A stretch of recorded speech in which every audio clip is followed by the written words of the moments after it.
ભરૂચ નર્મદા ક્ષેત્રના સાંસદ મનસુખ વસાવાએ મહત્વપૂર્ણ નિર્ણય લીધો છે. તેમણે જણાવ્યું છે કે તેઓ હવે 8મી ટર્મમાં ચૂંટણી નહીં લડે. ભરૂચ નર્મદા લોકસભા ક્ષેત્રના સાંસદ મનસુખભાઈ વસાવાએ મહત્વપૂર્ણ નિર્ણય જાહેર કર્યો છે. તેમણે જણાવ્યું છે કે તેઓ હવે આગામી સમયમાં 8મી ટર્મ માટે લોકસભાની ચૂંટણી નહીં લડે. મનસુખભાઈ વસાવાનું કહેવું છે કે હવે સમય આવી ગયો છે નવા યુવાનો કાર્યકરોને આગળ વધારવા માટેનો. તેમણે જણાવ્યું છે કે મારા પછી હવે યુવા કાર્યકરોને તૈયાર કરવા જોઈએ, જેથી હું હવે 8મી ચૂંટણી નહીં લડું. આ નિવેદન બાદ રાજકીય વર્તુળોમાં ચર્ચાઓ તેજ બની છે. ભરૂચ નર્મદા બેઠક પર આગામી સમયમાં નવા નેતૃત્વ માટે માર્ગ ખુલતો જોવા મળી રહ્યો છે. જો ભારતીય જનતા પાર્ટીએ મને ઘણું બધું આપ્યું છે.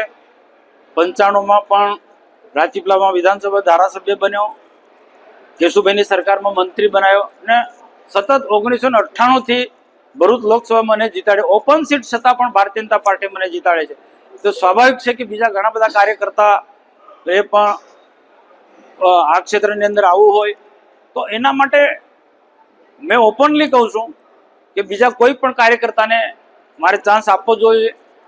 અને પાર્ટી એ એંગલથી પણ વિચારે એટલે મેં અગાઉથી જ મેં કીધું છે કે ભારતીય જનતા પાર્ટી એક શિસ્તબદ્ધ પાર્ટી છે, કાર્યકર્તાઓની પાર્ટી છે, યુવાનોને આગળ ધરીને ચાલનારી પાર્ટી છે અને હું નહીં તોની ભાવનાવાળી પાર્ટી છે.